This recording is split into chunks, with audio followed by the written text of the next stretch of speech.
Monkey.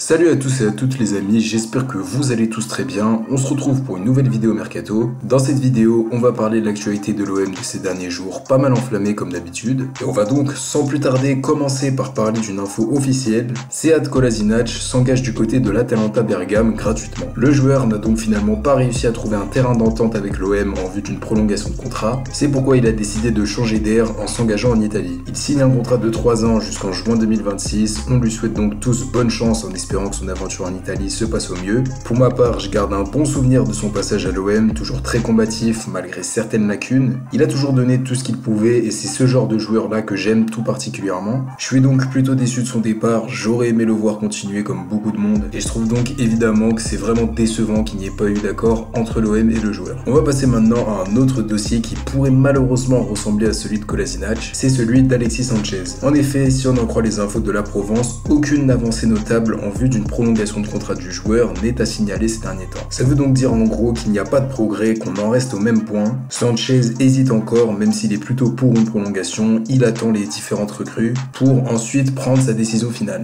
Il n'est donc pas rassuré à 100% en vue des ambitions du club et de la saison à venir, ce qui fait donc que sa situation est plutôt floue. Les dirigeants ne seraient pas si optimistes qu'avant, même s'il y a toujours cette volonté de le voir rester, mais malheureusement rien ne nous garantit à 100% que ce sera le cas. Ce sera aux dirigeants donc de faire le travail et de rassurer le joueur, à voir si ça va être fait dans les jours à venir. En cas de départ d'Alexis Sanchez, l'OM aurait déjà trouvé son éventuel remplaçant. On en avait déjà parlé lors d'une dernière vidéo, puisque oui, Wissam Ben Yedder est bien sur la shortlist de Longoria en cas de départ du Chilien. Le joueur ne dispute pas de compétition européenne l'année prochaine et d'après la Provence, il ne se sentirait plus vraiment épanoui sous les couleurs de Monaco. C'est pourquoi les dirigeants pensent qu'il y a quelque chose à tenter. En plus de ça, le joueur a le même agent que Kondogbia et Amin Harit, qui pourrait faciliter un éventuel transfert. Cependant, même si la Provence nous a donné de bonnes raisons de croire en une potentielle arrivée du joueur, malgré son gros salaire entre guillemets, la même source nous a indiqué plus tard que l'opération n'était finalement pas si simple à réaliser, même si Ben Yedder rentre dans sa dernière année de contrat avec Monaco. En tout cas, ça reste une alternative à Sanchez, c'est un dossier qui paraît d'ailleurs plus compliqué à réaliser. C'est pourquoi on espère que les dirigeants n'auront pas à se casser la tête pour recruter Ben Yedder, car auront déjà réussi à prolonger Sanchez. Il y aura du mouvement au poste de latéral cet été, puisque seul Jonathan Klaus va rester à l'OM la saison prochaine. Caboret va normalement lui retourner à Manchester City, tandis que Kolasinac et Tavares ont déjà quitté le club. L'objectif pour les dirigeants est donc de recruter tout d'abord un latéral droit pouvant suppléer Klaus, mais aussi 2 latéraux gauche. Sauf qu'à ce poste de latéral droit, on a un joueur qui va revenir de près cet été, et c'est Paul Lirola. Il sort d'une saison plutôt compliquée avec Elche et n'entre pas forcément dans les plans de Longoria pour la saison prochaine. Le président va donc essayer de le vendre, mais le truc c'est que du côté du joueur, on n'est pas si pressé que ça pour quitter le club. C'est en tout cas si on en croit les infos de la Provence qui nous indiquent que son entourage aurait même soufflé au micro du Phocéen qu'en principe il devrait rester à l'OM la saison prochaine. Ce qui paraît quand même très surprenant dit comme ça. On a donc 2 positions différentes, peut-être que ça va partir au clash entre les 2 parties, à voir l'évolution du dossier mais aussi à voir l'avis de Marcelino par rapport à Lirola, qui aura pourquoi pas envie de le relancer ou bien juste décider de le laisser partir. Autre latéral qui va revenir de près cette saison et qui est aussi poussé vers la sortie, Jordan Amavi. Le joueur revient d'une saison lui aussi très compliquée du côté de Retafe, il n'aura pas réussi à s'imposer dans sa nouvelle équipe et arrive en plus de ça à l'OM avec un gros salaire. C'est pourquoi le club va chercher à s'en débarrasser et d'après Mohamed Toubachter, le FC Nantes aurait déjà toqué à la porte pour le recruter. J'ai envie donc de vous dire à voir l'évolution de ces 2 dossiers là. On va donc terminer cette vidéo en parlant des pistes pour remplacer Amavi, Lirola mais aussi Kolasinac, en commençant tout d'abord par une info qui nous est sortie encore et toujours de la Provence, qui nous indique cette fois-ci que l'OM aurait bougé concrètement pour le latéral de Valence, Thierry Correa Randall. Le joueur âgé de 24 ans serait sur les tablettes du club qui en ferait une piste concrète pour remplacer Lirola et donc être potentiellement une doublure à Klaus. On a entendu plusieurs noms,